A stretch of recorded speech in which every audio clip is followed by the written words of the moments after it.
Hello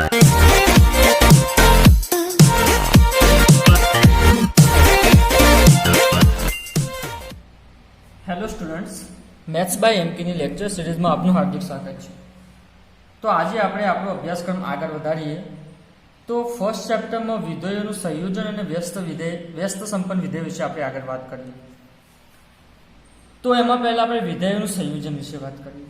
તો શબ્દ ઉપરથી આપણને ખબર પડે છે કે વિધેયોનું સંયોજન એટલે કે એકથી વધારે વિધેયોનું આપણે સંયોજન કરવાનું રહેશે. એટલે કે વિધેયોનું સંયોજન એમાં એકથી વધારે વિધેયો આવવાના છે.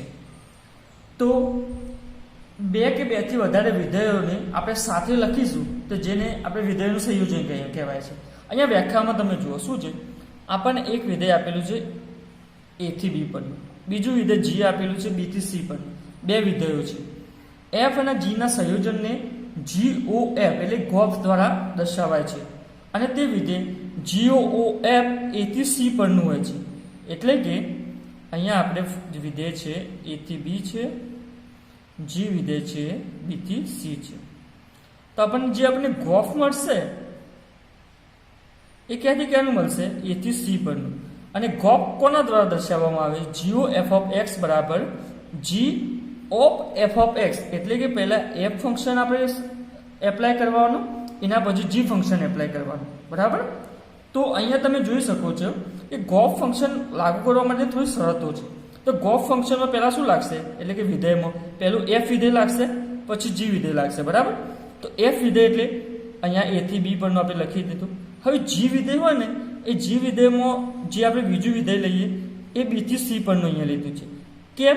કારણ કે ગોફ થવું હોય તો આ બે વિધેયો હોય છે ને, આ બે વિધેયો એટલે કે પ્રથમ વિધેયનું સપ્રદેશ અને બીજા વિધેયનું પ્રદેશ એ બંને સરખા હોવા જોઈએ, ત્યારે જ આપણે ગોફ વ્યાખ્યાયિત કરી શકીએ. બરાબર? અને આપણો જવાબ શું આવશે? a થી c. એટલે કે ગોફનો જવાબ શું આવશે? a થી c પરનો. આ એક આપણો જે પારંપરિક સંબંધ હતો ને એના જેવું જ છે. પારંપરિક સંબંધમાં આપણે શું કરતા હતા? બે પેર લેતા હતા, a અને b, અને બીજી પેર જે લેતા હતા ત્યાં આગળ શું હોવું જોઈતું? b હોવું જોવું હતું. એવી રીતે અહીંયા b છે તો જે બીજું આપણે વિધેય લેશું તો એનો સપ્રદેશ શું હશે? જે પહેલા વિધેયનો સપ્રદેશ હશે એ જ હશે. એવી રીતે c. અને જવાબ શું આવતો હતો આપણને? AC. તો અહીંયા પણ જવાબ શું આવશે? a અને c. એના જેવું આપણે એની સાથે થોડું ઘણું સરખાવી શકાય. આને હવે આપણે ડાયાગ્રામથી સમજીએ. એ શું કહેવા માંગે છે? આપણે શું શોધવાનું છે? ગોફ. તો અહીંયા a છે, આ b છે અને આ c છે. ગોફ એટલે પહેલા આપણે ફંક્શન એટલે કે વિધેય f એપ્લાય કરવું પડશે. f ક્યાંથી ક્યાંનું છે? a થી b. તો અહીંયા શું થશે? વિધેય f એપ્લાય થશે. એના પછી શું કરવું પડશે? g એપ્લાય કરવું પડશે. વિધેય g ક્યાંથી ક્યાંનું છે? b થી c. તો અહીંયા આપણે g એપ્લાય થશે. અને અહીંયા આપણને મળશે જે GOF એ શું મળશે? ગોફ. એટલે કે a થી c પરનું ગોફ વિધેય આપણને મળી જશે. બરાબર? હવે એવું જરૂરી નથી કે ગોફ એટલું જ સંયોજન વાળું વિધેય. ફોગ પણ હું લખી શકું છું. એટલે કે પહેલા હું g ને એપ્લાય કરું, પછી f ને એપ્લાય કરું. અહીંયા આપણે શું કરતા હતા? પહેલા f ને એપ્લાય કરતા હતા અને પછી g ને એપ્લાય કરતા હતા. બરાબર? અહીંયા હું પહેલા g ને લાગુ કરું છું, પછી f ને લાગુ કરું. એ પણ વિધેય કહેવાય ને? હા કહેવાય. કેમ નહીં? બરાબર? પણ અહીંયા આપણે ફોગ કેમ નથી લખ્યું ડેફિનેશનમાં? કારણ કે જો હું ફોગ લખવા જાઉં તો પહેલું મારું ફંક્શન કેવું થશે? g. તો g અહીંયા ક્યાંથી ક્યાંનું આપેલું છે? b થી c નું. પછી શું એપ્લાય થશે? f. તો f મેં લખ્યું એ ક્યાંથી આપેલું છે? a થી b. તો જ મને ફોગ મળશે. બરાબર? તો ફોગ માટે આપણે જોઈ શકાય છે. મેં તમને શું કીધું? સંયોજન શોધવા માટે અહીંયા બે જે વિધેય આવે ને એ સરખા આવવા જોઈએ. પરંતુ અહીંયા તો શું છે? સપ્રદેશ c છે અને અહીંયા કયો ગણ છે? એ ગણ છે. એટલે બે સરખા નથી. એટલે આપણે ફોગ અહીંયા વ્યાખ્યાયિત ના કરી શકાય. એટલે અહીંયા વ્યાખ્યામાં ખાલી ગોફનું જ વાત કરી છે. કારણ કે ગોફમાં અહીંયા આ બે ઘટકો અથવા તો આ બે ગણ સેમ છે એટલે. બરાબર? તો ગોફને પણ સંયોજન કહેવાય, ફોગને પણ સંયોજન કહેવાય. બે ફંક્શનોનું સંયોજન કહેવાય. હવે આપણે આગળ એના ઉદાહરણો જોઈએ તો આપણને વધારે સમજ પડશે. અહીંયા જોઈ શકાય છે વિધેય f આપેલું છે. ક્યાંથી આપેલું છે? 2 3 4 5 3 4 5 9. જો અહીંયા આપણે જે g ડિફાઇન કર્યું છે, g વ્યાખ્યાયિત કર્યું એ પણ કે શું છે? આ બંને સરખું જ છે, તમે જોઈ શકો. એટલે હંમેશા સરખું જ હશે. 3 4 5 9 અને 7 11 15.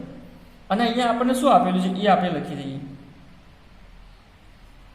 f of 2 બરાબર 3, 3 બરાબર 4, 4 બરાબર 5 અને 5 બરાબર પણ 5.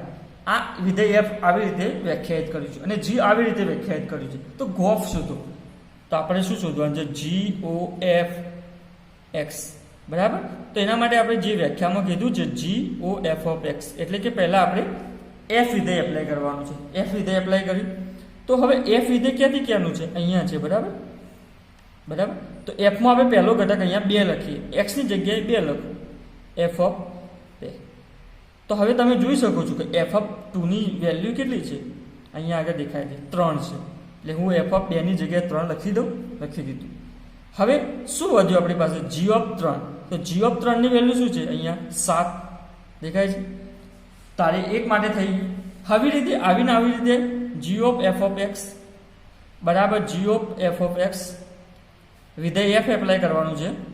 હવે આપણે આ 2 માટે તો પટી ગયું. હવે 3 માટે કરીએ. બરાબર. તો હવે તમે જોઈ શકો છો f of 3 બરાબર કેટલું છે? 4 અહીંયા. બરાબર. હવે શું વધ્યું? g of 4. એટલે g of 4 ની વેલ્યુ કેટલી છે? 7. આ પણ આવી ગયું. હવે એવી રીતે તમે કોના માટે કરી શકો છો? બધા વિધેયો માટે. એટલે હવે 4 ની વારી આવી. એટલે f of 4. હવે g of f of 4 કેટલું છે? 5. એટલે g of 5 આવશે. હવે g of 5 કેટલું છે? લાઈન જોવાનું જ છે આપણે. 11. તો આવી ગયું. હવે લાસ્ટમાં વધ્યું 5 નંબરનું. તો હવે એના માટે આવી જાય g of f of 5. તો g of f of 5 ની વેલ્યુ કેટલું છે? 5. રાઈટ. અને g of 5 ની વેલ્યુ કેટલી છે? 11. તો આપણને આ મળી ગયું ગોફ. બરાબર. આવી રીતે જોઈ શકો g of 5 ની વેલ્યુ 11. હવે આપણે આવી જઈએ બીજા ઉદાહરણ નંબર 16 પર. ઉદાહરણ નંબર 16 આપણે જોઈ શકાય છે અહીં શું છે કે r થી r નું વિધેય આપેલું છે અને g પણ r થી r નું વિધેય આપેલું છે. અહીંયા જોઈ શકો છો f ક્યાંથી ક્યાંનું છે? r થી r. g પણ r થી r. f of x આપેલું છે cos x અને gx આપેલું છે 3x નો વર્ગ. તો ગોફ અને ફોગ શોધવાનું છે આપણે. એટલે પહેલા f ફંક્શન એપ્લાય કરવાનું, પછી g, અને અહીંયા પહેલા g કરવાનું અને પછી f કરવાનું. અને એ બે ઇક્વલ નથી થતા એવા દર્શાવવાનો છે. તો એના પહેલા આપણે ગોફ ફંક્શન શોધવું પડશે કે શું થશે. તો ગોફ ફંક્શન શોધવા માટે f of x બરાબર શું થશે? g of f of x. એટલે કે પહેલા હું ફંક્શન f ને એપ્લાય કરું છું, લાગુ કરું છું. g f of x આપણને અહીંયા સીધું જ આપેલું છે. શું આપેલું છે? cos x. એ લખી દીધું. હવે વિધેય g જુઓ તમે. શું કીધું છે કે જે પણ g ના પેટમાં હોય, અહીંયા x છે પેટમાં. બરાબર. એને શું કર્યું છે? આપણે 3 વડે ગુણાકાર કર્યો છે અને જે પેટમાં છે એના ઉપર સ્ક્વેર કર્યો છે. તો એવી રીતે હું અહીંયા કરી શકું. તો પહેલા 3 વડે ગુણાકાર કરીશ અને જે અંદર પેટમાં છે એને સ્ક્વેર કરીશ. તો 3x નો વર્ગ આવી ગયો. બરાબર. જેવું કીધું છે એવું જ આપણે કરવાનું છે. હવે આપણે આવી જઈએ ફોગ ઉપર. તો ફોગ ઓફ x કેવી રીતે શોધીશું? f of g of x. એટલે કે પહેલા આપણે અહીંયા g ફંક્શન એપ્લાય કરીશું. તો g ફંક્શન શું આપેલું છે? 3x નો વર્ગ. એ તો ડાયરેક્ટ લખી દેવાનું. હવે f વિધેય શું કહે છે કે x છે f ના વિધેયમાં, એટલે એકના પેટમાં x છે, તો એને શું કહે છે? કોસના પેટમાં લખવાનું છે. એટલે અહીંયા 3x નો સ્ક્વેર છે, વર્ગ છે, તો એને શું લખીશું? કોસના પેટમાં લખીશ. બરાબર. તો આ શું થઈ ગયું? Fog of x. તો અહીંયા તમે જોઈ શકાય છે આ શું આવ્યું? ગોફ આવ્યું. આ શું આવ્યું? ફોગ. 3 cos x નો સ્ક્વેર આવ્યો છે, અહીંયા cos 3x સ્ક્વેર આવ્યું છે. એટલે કે આ બંને ઇક્વલ નથી. તો આપણે જે સાબિત કરવાનું હતું એ સાબિત કરી દીધું. હવે ઉદાહરણ નંબર 17 ઉપર આવી જઈએ. ઉદાહરણ નંબર 17 પણ એવું જ કરવાનું છે. આપણે શું કીધું છે? જો વિધેય f r-7/5 થી r-3/5 અને વિધેય કીધે આપણને આપેલું છે, અહીંયા જોઈ શકાય છે. એવી રીતે બીજું વિધેય આપેલું હશે. બીજું વિધેય શું આપેલું છે? આ આપેલું છે.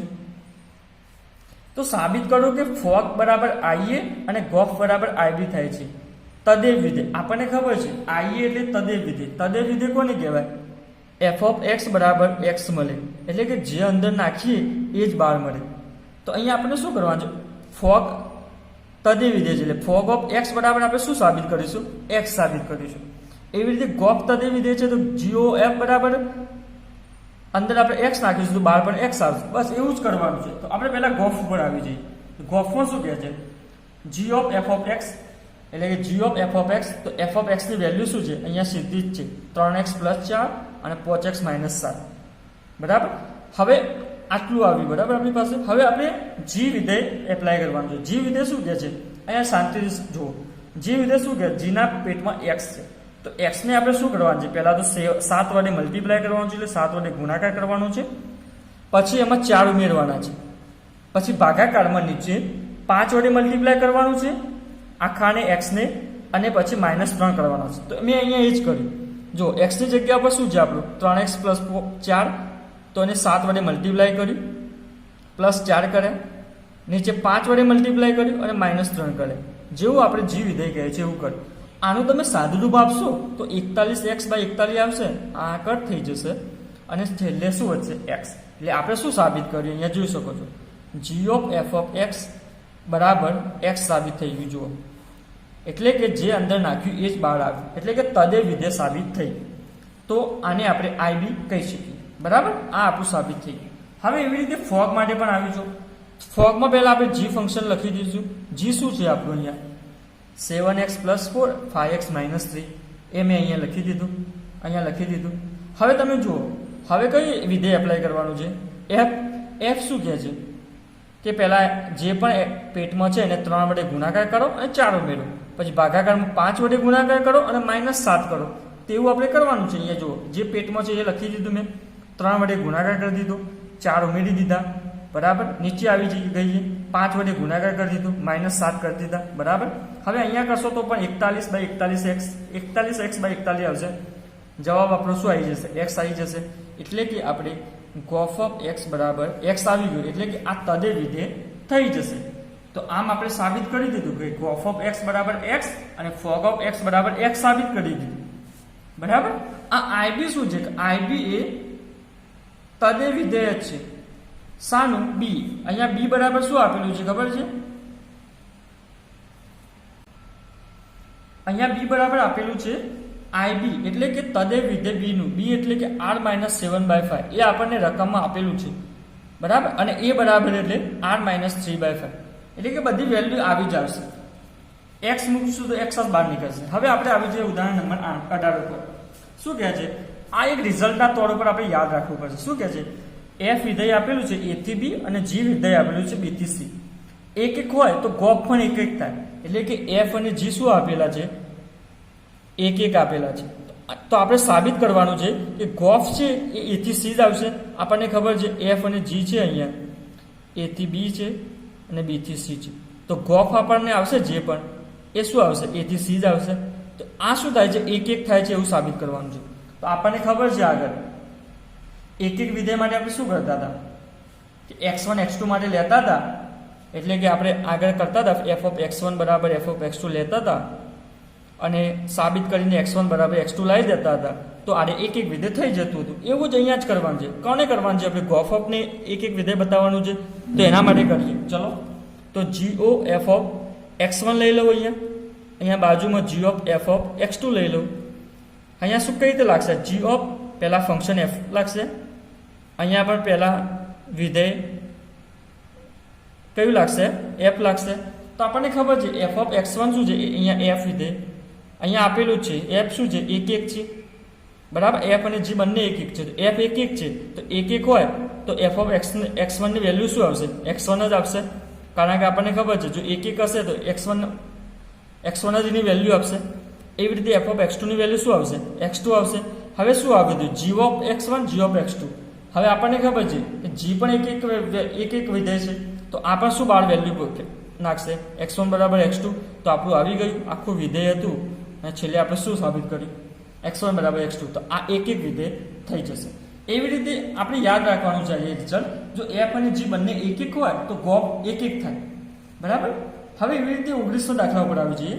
એમાં શું કહે છે, f અને g બંને વ્યાપ્ત છે તો ગોફ પણ વ્યાપ્ત થાય એવું બતાવવાનું છે. તો આપણે એને ડાયાગ્રામ પ્રમાણે સમજીએ. જો અહીંયા મેં f કર્યું, પછી g કર્યું. હવે તમને ખબર છે કે જે આપણું વ્યાખ્યા હતી વ્યાપ્ત માટે શું હતી, પ્રત્યેક y belongs to ધારો કે આપણું વિધેય a થી b નું છે, તો પ્રત્યેક b માટે શું કહે છે, સંગત શું આવશે, x બિલોંગ્સ ટુ a, એટલે એમાં એવો ઘટક મળશે કે શું થશે, f(x) એટલે જેથી f(x) બરાબર y થશે. બરાબર. અહીંયા શું આપેલું, g વ્યાપ્ત વિધેય આપેલું. g માટે હું લખી શકું કે પ્રત્યેક z બિલોંગ્સ ટુ, અહીંયા છે આપણો a સેટ, b સેટ અને c set. z belongs to c માટે આપણને એક y એવો મળશે કે જેથી આપણે શું લખી શકીએ, f(y) બરાબર z, આવું લખી શકું.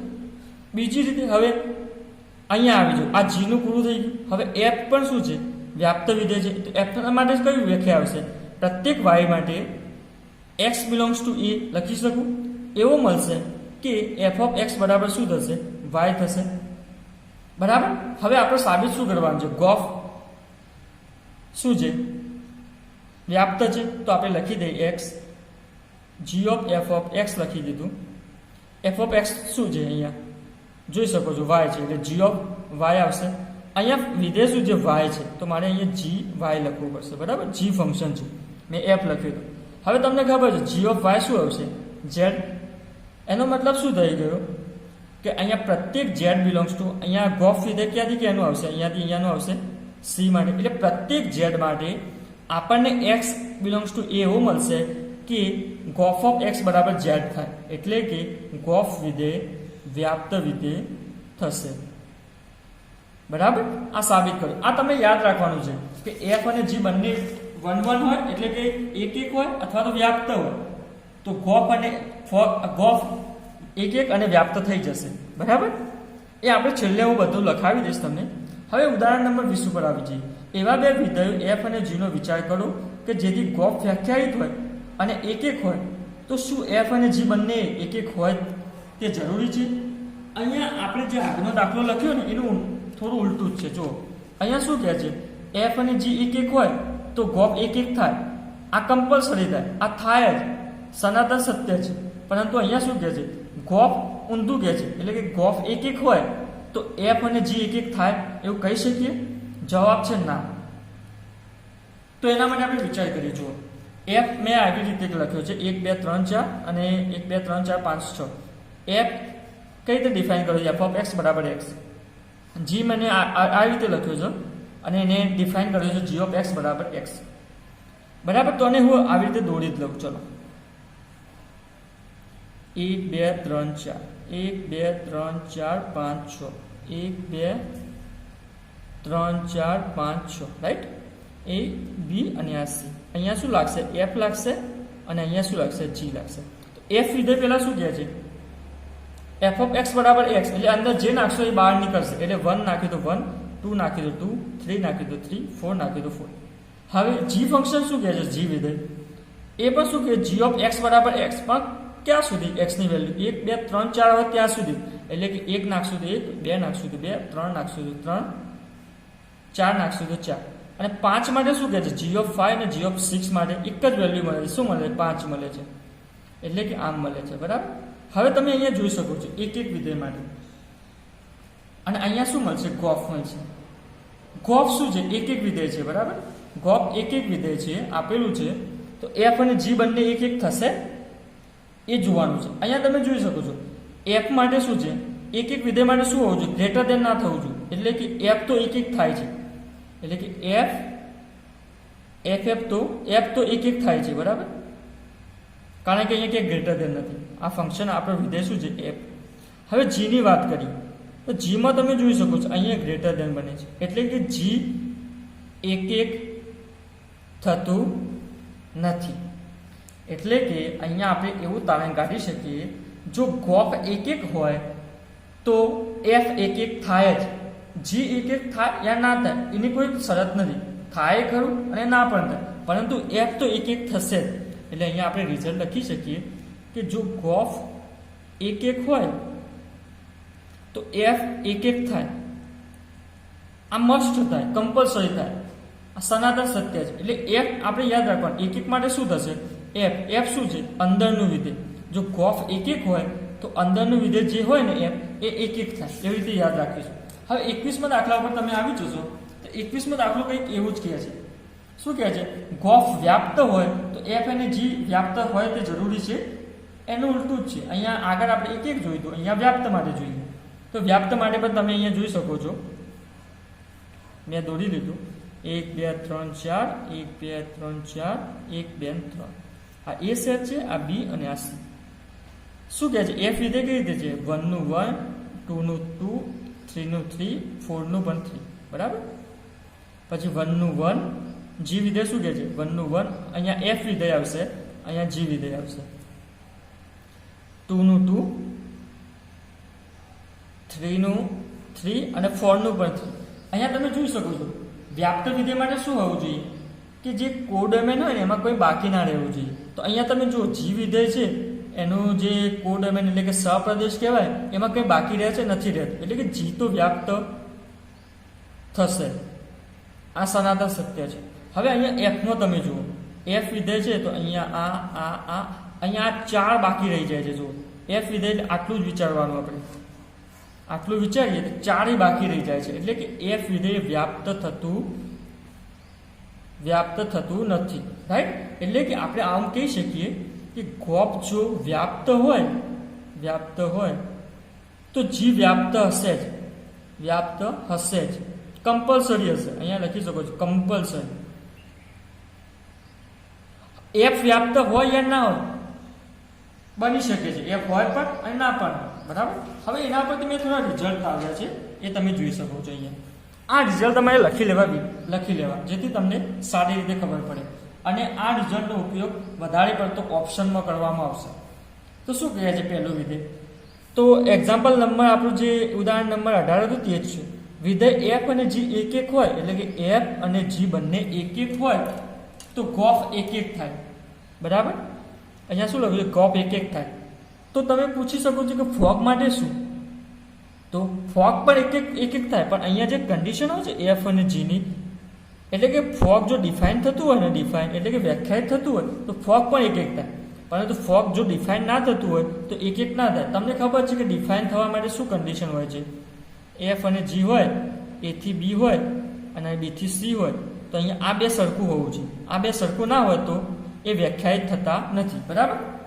એવી રીતે જો ગોપ તમે ફોગનું અત્યારે ના વિચારો તો બી ચાલશે. આ મેં ખાલી એમને લખ્યું છે કે સમજવા માટે, કે તમે વિચારો કે સર ફોગ માટે શું થશે? તો ફોગ જો ડિફાઇન થતું હોય, વ્યાખ્યાયિત થતું હોય તો ફોગ પણ એક એક થાય. એટલે કે એફ અને જી એક એક હોય તો ગોફ એક એક થાય. એફ અને જી બંને વ્યાપ્ત હોય તો ગોફ પણ વ્યાપ્ત થાય અને ફોગ પણ વ્યાપ્ત થાય. પરંતુ કન્ડિશન શું છે અહીંયા કે ફોગ એ વ્યાખ્યાયિત થવું જોઈએ. બરાબર. હવે એવી રીતે તમે નીચે પણ જોઈ શકો છો, જે આપણું ઉદાહરણ નંબર 20 છે. શું કહે છે? ગોફ એ એક એક હોય એનું ઉલટું છે. અહીંયા શું આપેલું? ગોફ એક એક થાય. પરંતુ અહીંયા શું કહે છે? ગોફ એક એક હોય તો એફ એ એક એક થાય? હા થાય. એટલે અહીંયા આપણે આવી રીતે યાદ રાખવાનું. જો એક એક માટે આવે ને વસ્તુ, તો ગોફ માટે એક એક હોય તો અંદરવાળું એક એક થાય. અંદરવાળું શું છે આપણું વિધેય? એફ વિધેય છે. એટલે કે એફ એક એક થાય. મેં અહીંયા લખ્યું જુઓ, અંદરવાળું એક એક થાય. આવી રીતે યાદ રાખજો. હવે ગોફ એ વ્યાપ્ત હોય તો જી વ્યાપ્ત થાય. વ્યાપ્ત માટે શું આવશે? બહારવાળું એટલે કે જી. મેં અહીંયા લખ્યું છે બહારવાળું વિધેય વ્યાપ્ત થાય. તો અહીંયા આપણે જોઈ શકાય છે, મેં શું કીધું? ગોફ માટે એક એક હોય તો અંદરવાળું એક એક થાય, એટલે એફ એક એક થાય. હવે વ્યાપ્ત હોય તો બહારવાળું વ્યાપ્ત થાય. તો હવે મેં અહીંયા ગોફમાં કીધું, એવી રીતે ફોગમાં પણ કહી શકાય. તો ફોગમાં શું કહે? ફોગ એક એક હોય તો શું એક એક થશે? જી એક એક થશે. એટલે કે અંદરવાળું એક એક થશે. એટલે મેં તમને બંને લખ્યું છે. જો કોઈક ટાઈમમાં તમને ગોફના બદલે ફોગ આપી દે તો તમે વિચારમાં પડી જશો કે કેવી રીતે એક એક થાય. તમારે દાખલો યાદ કરવો પડશે, એવું બધું યાદ કરવું પડશે. એના કરતાં એવી રીતે યાદ રાખો કે એક એક માટે અંદરવાળું એક એક થાય અને વ્યાપ્ત માટે બહારવાળું વ્યાપ્ત થાય. અહીંયા જો ફોગ વ્યાપ્ત છે તો શું વ્યાપ્ત થશે? એફ વ્યાપ્ત થશે. એફને વ્યાપ્ત થવું જ પડશે, એટલે કે બહારવાળું. આ રિઝલ્ટ તમે યાદ રાખજો, કામ આવશે ઓપ્શનમાં. Okay, thank you.